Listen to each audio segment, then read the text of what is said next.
Like, people understand urgency because when their tire's flat or something's wrong with the house or the water heater's broke, there's a sense of urgency. I got to get this fixed. I don't think we're called to wait to implement urgency until there's an issue or a problem. I think you should be operating in a sense of urgency even when things are good. All the time. Welcome to Courageous Stewards, the podcast where legacy meets leadership. We believe stewardship isn't just about managing resources. It's about multiplying impact, honoring purpose, and building with eternity in mind. Each week, we dive into business-focused discussions on real estate investing on a foundation of faith and family. We have a desire to inspire listeners with a heart to reclaim their time, talents, and treasures for something greater. Whether you're growing your portfolio, leading a business, or a family, we need to become the best version of ourselves. This is your space to gain wisdom, walk in courage, and steward what matters most. Let's build what lasts. Let's lead with love. Let's become courageous stewards. All right, welcome back to the Courageous Stewards podcast. Today we're going to be digging into urgency and why it's so important that we maintain some degree of urgency in most of what we do. Most people think and fall into that same lie that, like, we have time. I could do it tomorrow. I can do it next week. I got plenty of time to make sure that I try to do that thing. I think builders realize they don't. I think Jake and I share this same feeling constantly. I'm already late. I don't even know what the next thing I'm supposed to do. I'm already behind, right? I think that urgency is just from a building standpoint of, I know I want to grow this thing. So no matter what day it is, I feel like I'm behind. Even though we're creating and we're doing and we are building. It's just important. Like, stewardship demands urgency because our time is the one resource we can't get back, we can't multiply, and you can't go buy more of. So that urgency is so important, especially in regards to stewardship. Reminded that God owns everything. We are stewards. We are the managers of our resources, not the owners. And making sure that we put that same importance and gravity in our time as we do our money and our other resources. So the title of this episode is Our Relationship with Time is One of Urgency. And I think we need to remember that time is the one resource that we can't multiply. We don't get it back. Yeah. So it's an opportunity every single day to use the time that the Lord has given us for its best purpose, whatever that looks like. A key idea that I want to talk a little bit about is that urgency is not panic. Urgency is clarity. And I know that you have a bit of a different perspective on this, and I want you to kind of talk about that a little bit. I like urgency as clarity in the general standpoint of, if you have the thing in front of you that you're going for, the urgency brings clarity because you know you got to get that thing done. Yeah. Well, all I want to add on this urgency is clarity is that urgency without vision and direction is chaos. You're just moving to move. Everybody gets somewhere, but few of us get somewhere on purpose, right? So I think urgency with vision and direction is clarity. Once I have a target, I'm like a gazelle. I'm going after it. And so that urgency now has clarity because of my vision and my target, basically, that I've created. So having that direction and that vision is important to have that clarity. So with that being said, there are three different opportunities for us to create urgency in our own lives. The first one is urgency of calling. And this is going to be specific to what you've been called to build or grow or something specific in your own personal life. And the thing that you have urgency for is not necessarily the thing that I'm going to have urgency for. Christ has called each of us individually to do different things. I'm not talented in some areas that I may be talented in others, and vice versa, if that makes sense. So the urgency of calling, delaying your calling is just flat out disobedience. And sometimes it takes a while to get to a point where you know what it is that your calling is, maybe. Once you feel that urge, that the Holy Spirit that's good, that kind of gives you that thing, then it's go time. Yeah. It's time to recognize that it's urgent now that I step into that thing that I know I'm called to do and be. I'm not going to sit on the sidelines anymore and wait. Yeah. It's time to go. That's urgency. It's a great point because a lot of us don't know what that is right away or don't figure that out. But yeah, I think you nailed it when you feel the conviction of the calling and you realize it does align with some of your strengths.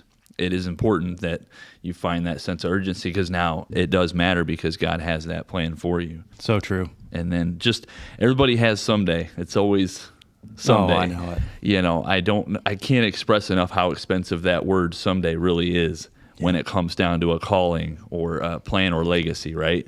Yeah, that's something that my wife has begun to do. She created a video series on her YouTube channel. I can't remember the exact title, but it talks about how you have a lot of these things that are in the back of your mind that someday I'm going to do this, right? And she will go and pick out one of those things and say, today I will do this. I'm going to do it now. I'm not going to wait and do it someday, because essentially someday never comes for a lot of those things. If you don't choose to take action and do it now, it never actually happens. And so she's kind of taken on this as an opportunity to pick out some of those things that normally she would say, well, someday I'll get to that. And she says, no, now I'm going to get to that. And so now she videos that thing that she is doing that she was planning to do someday and chooses to do it now. Yeah, so, you're talking urgency of opportunity, which is the next one right here. So it's just having the urgency to take the opportunity. And it sounds like that's exactly what she's doing.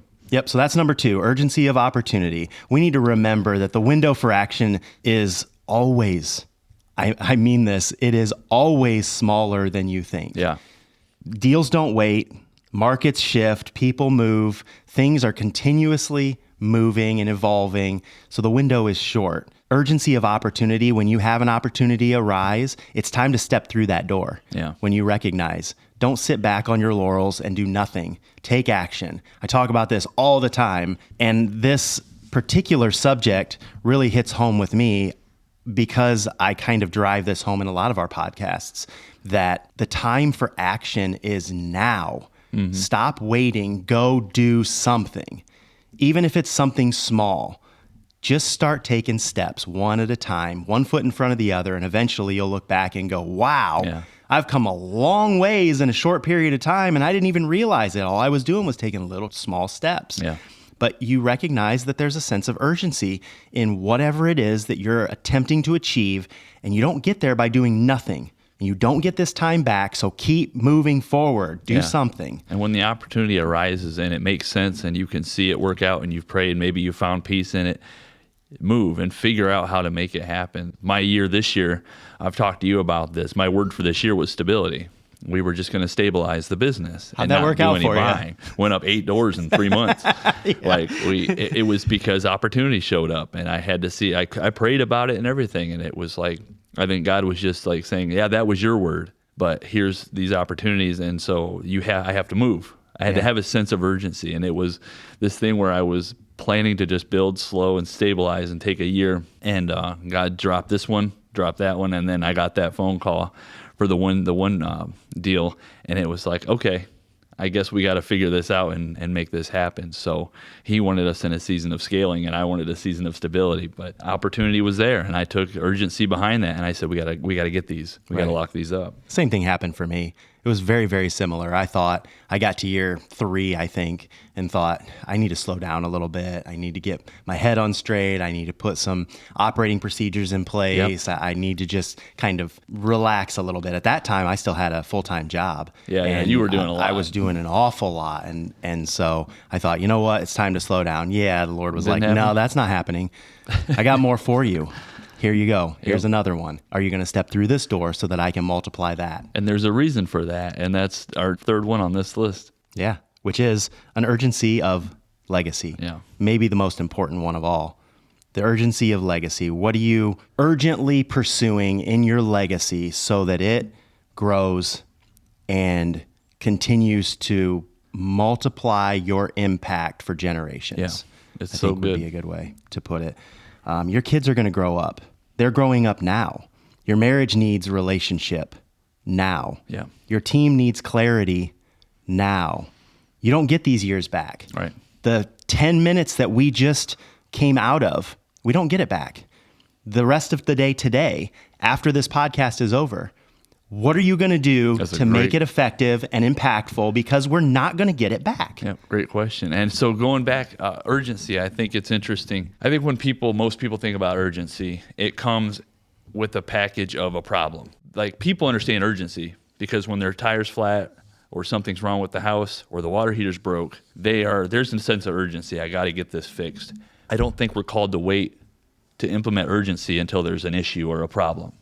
I think you should be operating in a sense of urgency even when things are good. All the time. Because you're building. And this isn't even just business. Have an urgency around your marriage when things are good. Have that date night. Don't wait till she's talking to you that there's a problem or there's distance. Start having that urgency right now when things are great. Yeah. Have a date night. Have time with your kids. Make sure you have those moments and take time to be urgent when things are good. We all want to wait and address things with urgency when there's an issue. And I just think we've got to shift our perspective on urgency and apply it in a way where things are actually positive. I think sometimes people hear the word urgency and they think no downtime. And that's not what we're saying here. It's not that you don't have times of lull or times of rest. That's not the situation. The situation is having a mentality of urgency that everything that you do, whether it be in your family, your marriage, your business, whatever it is that you're doing throughout the day, that there's impact and importance in every one of those scenarios. So do it with intention. That's another, I guess, term that we could slide in there as, similar as to urgency is intention. Be intentional about everything that you're doing. Drive towards positivity in your kids' growth. Drive towards positivity in your marriage and the growth that you and your spouse need to cultivate a great relationship. Everything that you do needs to be intentional or urgent. That word intentionality, in my opinion anyways, is doing something for a purpose with a purpose. Like, I'm going to do this because I have a purpose of why I'm doing it, and there's a purpose behind the reasoning for me doing it. Yeah. So I love that word. I think that's a great add on to the urgency. So we wrote down some specific to our business urgencies that we can just kind of go through a little bit here and there and maybe give the listeners a bit of an idea for business and relationship and learning opportunities for our team members and for our children and so forth. So there's always an urgency in my long-term rentals. On an ongoing basis, you want to be communicating with your tenants. There's an urgency to maintain your properties. There's an urgency to pay attention to turnovers and not allow those units to sit empty for a long period of time. Rent increases. I know this is one that we just had a conversation about. Sometimes you kind of get complacent in the real estate space when everything is flowing fairly well, or you are super busy and not paying attention to every detail, where you forget that leases expire. Yeah. and you haven't communicated that to the tenant. It's funny. It really is important that you stay on top of those things with a sense of urgency, because even as small as I am, I had a couple in my rent-ready software, my platform that I use. The leases were expired, which is fine. I can go back and get renewals. But I had one that the charges were gone. And I got a text from a tenant saying, there's not even a billing charge for my rent due this month. Yeah, how do I pay? What? Right. And I'm sitting there, and as an owner, like, how did I miss that? Well, I didn't have enough urgency behind just small things, which is just checking on that software once in a while and running through everybody's line items to make sure properties and tenants are set up properly and up to date. Yep. And things like that can be improved by a simple operating procedure that you have in place. If you put it down on paper, eventually, and probably more quickly, you'll learn what that procedure is without having to go look at the paper. But at least you've written it down. I say paper, most of us use digital forms of... My wife just gave me a hard time this morning because I am really good about digital. With a lot of stuff now, but in regards to we're developing our SOPs right now for bringing on a team member to the business right now, and I'm in my office, and when it comes to marking up and changing, I'm still printing them, and I got a red pen. I don't know. There's just something about having the document, and she's like, "You're old." I'm like, "I know, I'm getting old," but I said, "This for me, I mark it up and then I put it back in the digital." But if you have those systems, like to your point, if you have those systems written down, tweaked, and in place, and you do that on a consistent basis moving forward, then the urgency or the panic that you feel when you realize that something hasn't been done. are less and less. They're yeah. not there so much because you've set up systems and you follow those. You realize there's a sense of urgency. I have to get a letter out to these tenants 60 days prior or 30 days prior. Then I have to make sure that their rents are loaded into the system so they can make their payments. I need to make sure they've signed a new lease. Like, those are things that just go through your head. You have it all documented and it becomes a workable system because there was urgency at the beginning to set them up and place it properly so that then moving forward, it's just second nature to you. But those are things that come to mind for the long-term rental portfolio. Another one that actually comes to mind too, and we can talk about this a little bit, is capital planning. So there are so many times, especially in our industry, where an opportunity arises and we're not prepared financially to take it down. And then it's like, oh no, what am I going to who do I go to? Who has this capital that can make it, make this deal happen for me? So being proactive, recognizing that there's a sense of urgency to always have some of that in your back pocket so that when an opportunity like that arises, you know where to turn. You're not in panic mode to go try to figure out, how am I going to get this money for this particular deal? It's a great deal. I don't want to let it go. I need the capital to be able to do it. It's an interesting point because it's urgency in the preparation. So the thing hasn't even happened yet. Yeah. You still have a sense of urgency behind preparing for the opportunity or the thing that might come up. So it's a great when you point. delay decisions, the portfolio bleeds. That's what we have written down here. When you delay decisions, your portfolio bleeds. Yeah. In different areas, you can plug that into any of those: tenant communications, maintenance, turnover, rent increases, capital planning, whatever it is. It's going to bleed if you delay decisions and don't create systems. That's true in a lot of different parts of our process in regards to long-term rentals. Right. So short-term urgency is, oh my gosh, they're going to be things like remote oversight systems, which we've talked about and do many, many times, trusting data, tight communication loops. What are your thoughts on this one? Short-term rental.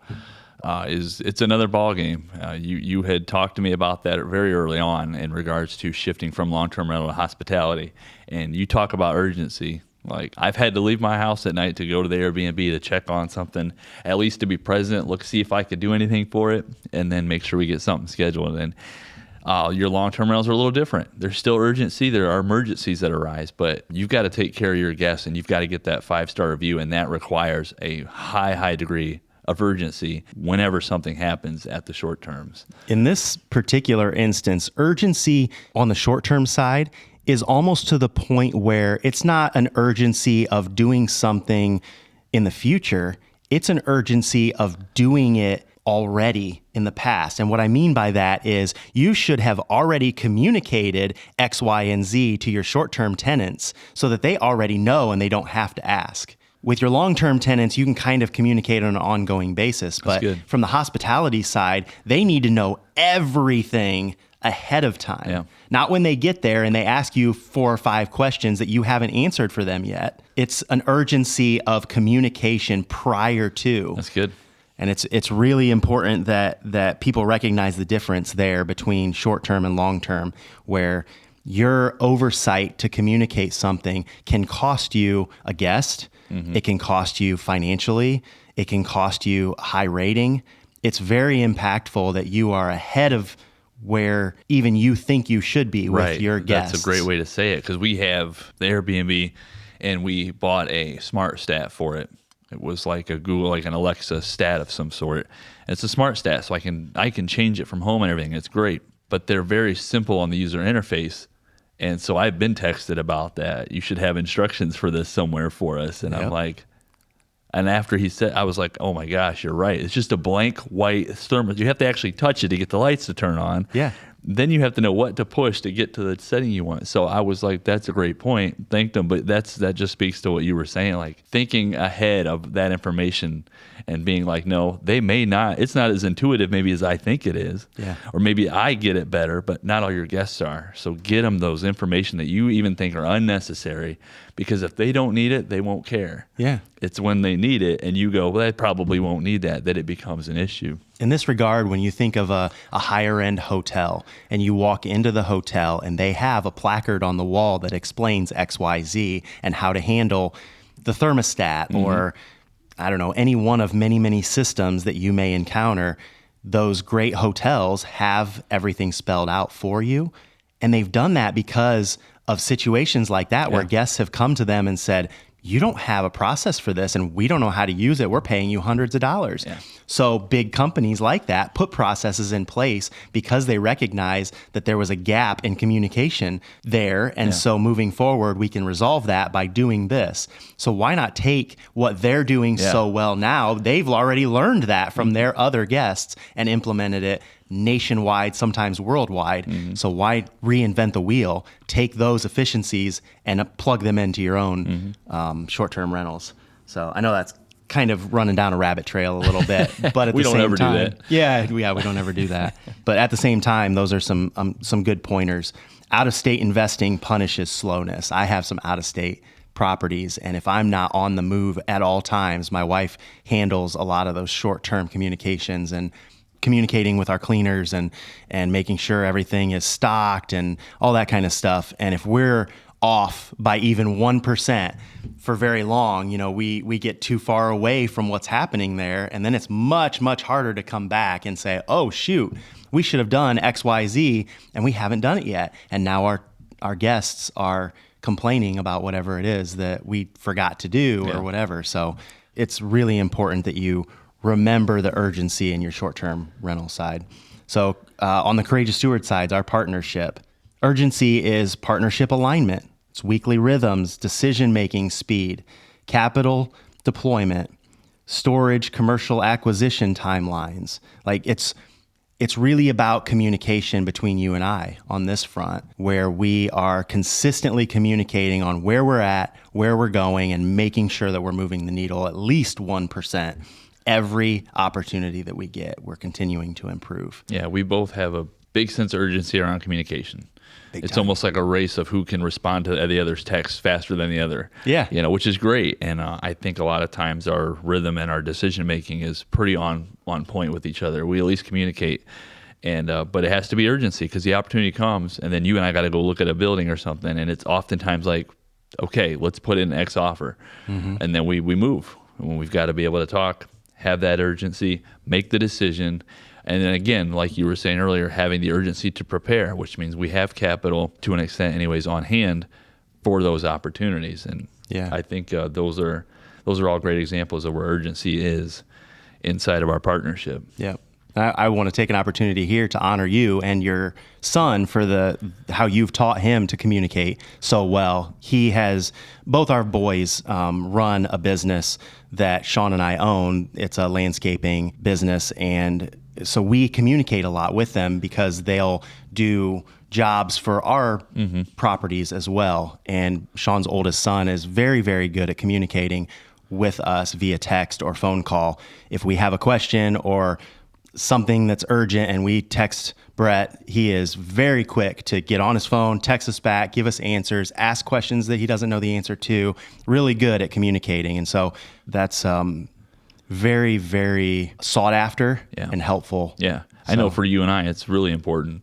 We've dealt with contractors, we've dealt with companies, and it's kind of a rub for us is like not getting back in a timely manner just so we have an answer. So we have direction, right? Right. So we have that clarity to move. Right. So another opportunity for urgency is Precision Exterior Solutions, which is the boys' landscaping business that Sean and I own, but the boys run it. And there's always an urgency in training the next generation in creating leadership reps, I guess, for the boys. Yeah. Opportunity to help them grow, learn, understand better so that they can pass on to their kids when the time comes. Hopefully we can be impactful to generations beyond us in that way, where we are teaching our kids the right way to handle situations so that it creates clarity for them when the time comes that they have to teach their kids so on. The urgency there is with just the development, the personal development, the leadership, setting the example and making sure these young men, when they own the business and are running it, they operate at a high standard and set that impact, Right. And then the final one that we have written down here is just media and content production. There's an urgency for consistency, which we've talked about here on the podcast many, many times. Our consistency on this podcast and with our social platforms is paramount. we have to stay on top of posting and podcast episodes being launched on all the platforms and communicating with friends that get on and chat or give us their opinion on different subjects, or, stories that maybe they remembered from a situation that we talked about on the podcast that they can share with us. There's publishing cadences, reporting, staying top of mind. These are all important things when you're talking about social media and content production. You really have to stay on top of consistency. I think that's a great one for that particular topic, is an urgency behind consistency. Just keep posting, keep getting it out there. So with that all being said, what would you say are some enemies of urgency? Oh, these are great. When it comes down to breaking a sense of urgency, it's oftentimes a desire for comfort, right? Yeah. I want to keep doing what I've been doing because it's comfortable and familiar. Or I may do that thing even, right? We still hide behind the comfort because it's like, I'll do that when I'm ready. Well, when's that going to happen, right? When's that going to be? Or they're waiting on that big break. One thing I did in my comfort zone before I pushed out was I was waiting for somebody else to give me permission to be bigger than I was, or to do something different than I was. We're trained to do that. We're trained to wait for permission. We go to school, we're taught to wait for breaks, ask permission, raise your hand. So in jobs, why would that be any different? I have to keep working and trying to please that person to get that opportunity, maybe that promotion. I wait for permission. When I left, I got the exact roles that I was hoping I would have one day, and it was just stepping out and going, okay, well, I'm not comfortable anymore, but I'm giving myself permission to take the shot. So comfort will keep you right where you're at. So that would be an enemy of urgency, especially when it comes to moving into opportunity. The next one is confusion. And this is tough because we can sit here all day and encourage everybody to go jump out, take a leap, take a chance. And we want to see people do that, but there has to be a sense of direction. So if you're confused, you have urgency and you're confused, you have chaos again because you're not really sure where you're aiming. So you're just doing. So having some vision and direction around that will prevent that confusion, because not having a good direction will keep you right where you're at. It's easy to stay in limbo when you don't know what decision to make because you don't know what decision you're trying to make. Yeah. And then distractions. This is a good one. And what's interesting is distraction. There's even distraction in productivity, which is, I ran into this just the other day, actually working. So every notification, even when it comes to your phone and things that you're doing or communicating, can be a distraction. You need to be a good communicator. That there needs to be urgency behind that. But some things can wait a day or wait a few hours. You can put it down. You can not check emails for a little while to make sure that you're focused in on what you're doing. But when it comes down to just every unprioritized task can steal from what matters. If you're doing things without priority, without order, you're distracted. You may not even feel like it. An example I'll give is I was working in the office the other day, and I'm working on our SOPs. And I kept distracting you? Well, no, it's like I don't like doing that kind of stuff, that detail-focused paperwork. Yeah, I know I need to do it. I know it needs done. So what I found was I got 2 hours blocked out for SOPs, and I'm plugging away. But then I'm in Rent Ready, and I'm poking around. I got my Excel sheet up. I'm doing stuff, and I'm trying to move the needle, and I'm looking at things.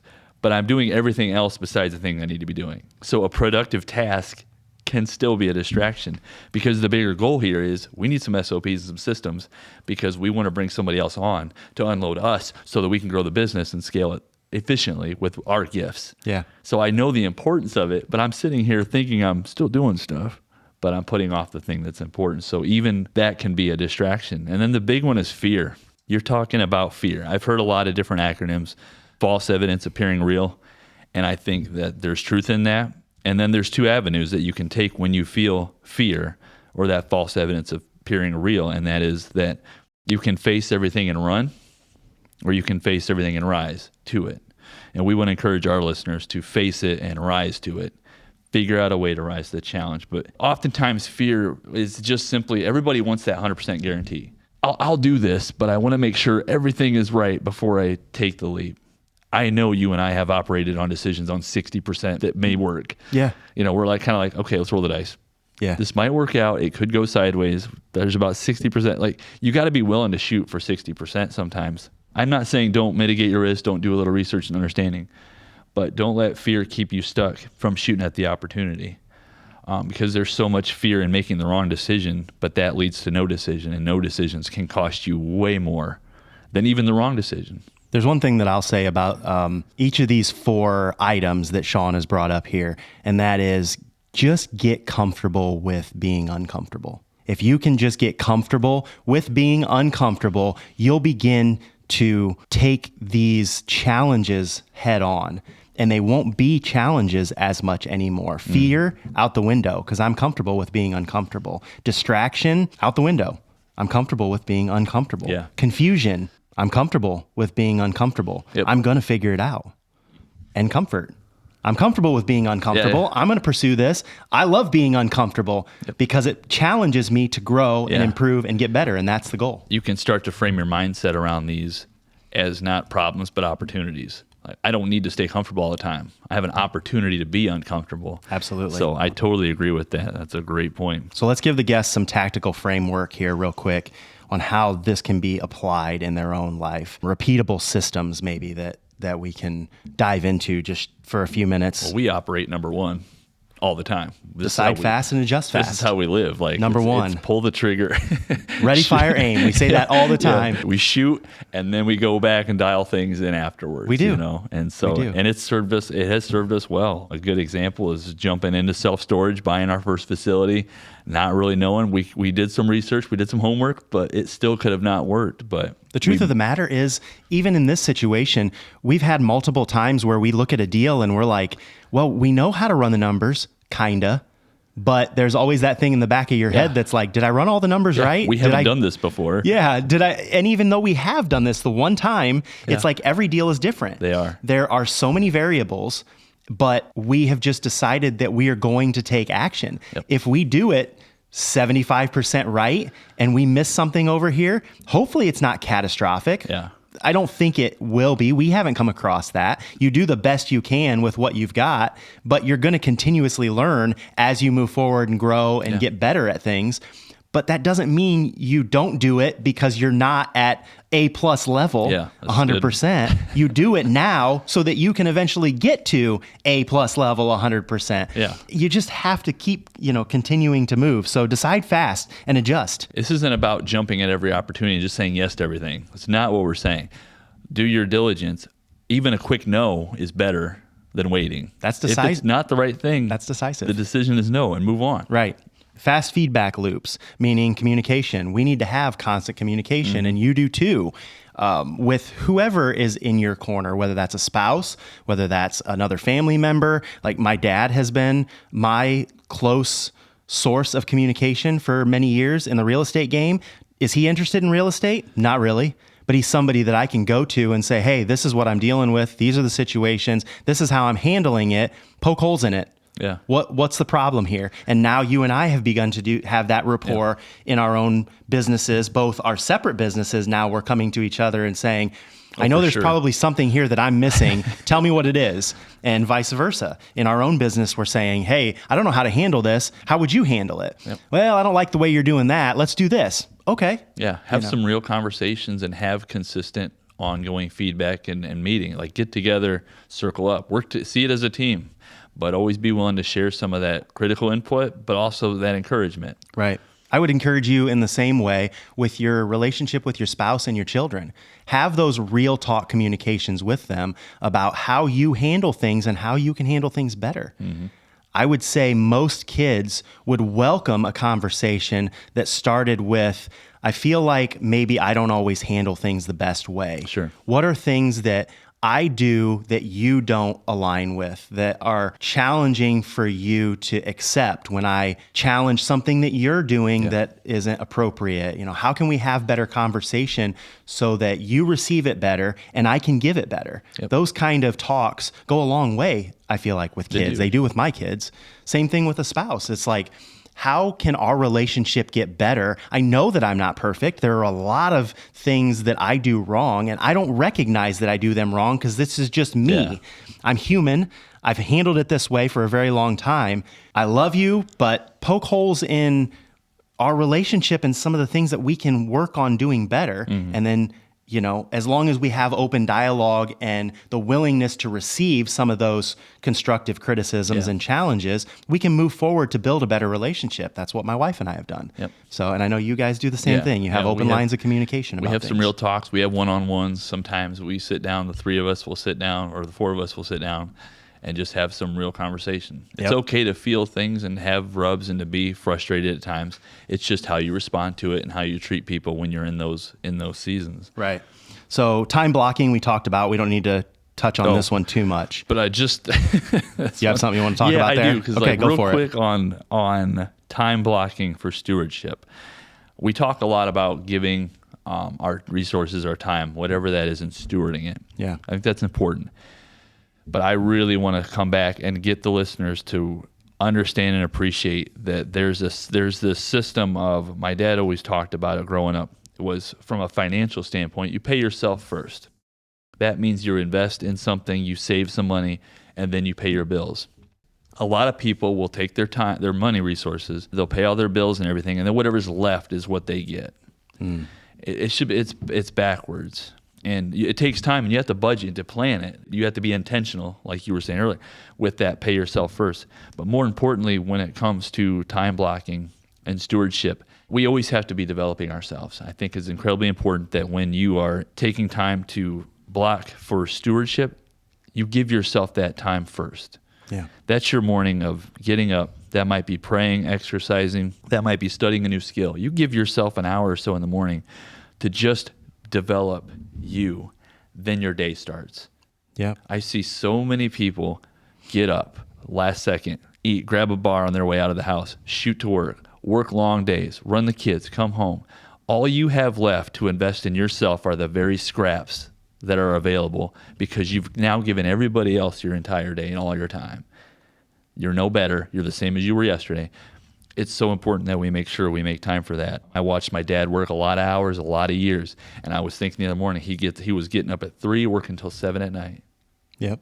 If my dad had blocked out a few hours anywhere for him to develop who he was, to learn a new skill, to apply himself to something different, my dad would be a millionaire. He would be wildly successful. Potential for a lot more growth there if you protect your time. Yes, make sure you're stewarding your time also for yourself, not always just everyone else or others. Those are just a couple of things I wanted to say. And then protecting time for evening, we've talked about that a lot. Having that non-negotiable time. You have it in the mornings.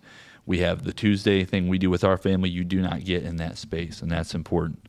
Yep. So the way we framed this best in our own minds is protect your morning for high-value work. Protect your evenings for family, and protect your weekends for rest and recalibration. Now, everybody is going to do that a little bit different. We all work different schedules. We all have different jobs. We all have different dynamics. Yeah. Sometimes we have 2-parent homes where kids are traveling back and forth or whatever the case is. But as a general rule, learn to protect and block time out for certain specific tasks in certain time frames, if possible, so that you're intentional about how you grow and improve on a daily basis. Mm-hmm. So good. That's also leads into number 4, which is building systems that move without you. SOPs, we've talked about many times, standard operating procedures. Put as many of these in place as possible. Create operating procedures for everything, both in your home and in your business and in your marriage and whatever. And those they don't all have to be written down, although that's a better way to do it so you can refer back to them. But a lot of them can just be in your own mind. Yeah. I operate this way and I'm not going to deviate from that. Yeah, I think the word when it comes to personal life and marriage and family is structure. There just has to be a degree of structure and order. That's the other word. Not necessarily paperwork, but you have to have priorities, order, and structure in a home. Yep. SOPs as far as team building, us scaling, things like that, bringing somebody on, those are critical. You have to have something to point at to say, no, we didn't just talk about this. This was actually here, and you missed the mark on these 3 points that is part of this particular process. Right. And showing them that, because accountability is critical. Yep. I think the only thing we need to say about the final one is zero drift mentality. And basically, we just need to remember that urgency keeps the ship on course. If you stop paying attention to whatever it is that you were originally focused on, it begins to drift. And before long, it's like that, 1% off course for a extended period of time. You get further and further and further and further away. And before you know it, you don't even realize how far away you are from where you originally intended to be. And then the travel back is so much more challenging. It's so important that you have a zero drift mentality and keep the ship on course as you move through life. And when you're small and starting, it's really critical that you keep it on course, because you're a small boat. You're easy to get turned completely sideways. So it's really important early on. And I find this drift situation with my mentality when I'm comfortable or things are going smooth. It's almost this kind of like settling in, getting content, going, okay. Yeah. But why not have that same urgency even when we're smooth rolling? But that's what I find. If I'm ever drifting as far as my drive, it's oftentimes when things are good. I'm just like, okay, time to step back. Cruising. But, yeah. Yeah. You set it on cruise control, and before you know it, you've deviated a long way from where you intended to be. You could have done a lot of work in that time that you were coasting. Yeah. I think we can wrap this up by talking a little bit about the spiritual layer, the spiritual aspect of this. And we need to remember that time is a gift. It's not a guarantee. Urgency is not about hustle culture. It's about obedience. God has called you for a purpose to do a specific thing. The sooner you step into that calling and follow that calling and are willing to be uncomfortable, be comfortable with being uncomfortable, in other words, the further you're going to go, the quicker you're going to get there, and the more God is going to entrust you with, because he sees that you're willing to step out in the calling that he's placed on your life. Yeah. I try to remind myself that, like, when that day comes and we're no longer here, I think God's going to want to know what you did with all he gave you. Not some of what he gave you. Not did you tithe every Sunday? Good job. Because if you're tithing, but you're not really stepping into what he had designed for your life to help others, you're going to miss the mark. And I hope I don't. I know I'd fall short every day, but I know God's going to ask, what did you do with all I gave you? Yeah. And so that means your gifts and your callings and your finances. And so it's so much deeper. Yeah. I just had a conversation with a friend who I actually am meeting later today, and we talked a lot about heart condition. And there was conversations about tithe and about giving and about what it is that you're doing with your life specifically and so forth. And it all really, for us, the conversation came back to everything is a heart condition with regard to those topics. It's like your mentality, it's not so much mental, it's God wants your heart to be directed towards him. In all ways. All ways. That's exactly what I was going to say. In all ways. And everything that you do, it's a heart condition. Your heart should be directed towards the calling that Christ has on your life for his glory. And some of that for us is going to be in business. For others, it may be in family aspect or a marriage role. You don't know who you're going to impact. Yeah. I thought about this not long ago with my family. My family has been in ministry for many, many years. Not just my immediate family, although they're both ordained ministers, my parents, but my extended family, our pastors and ministers and missionaries and stuff like that.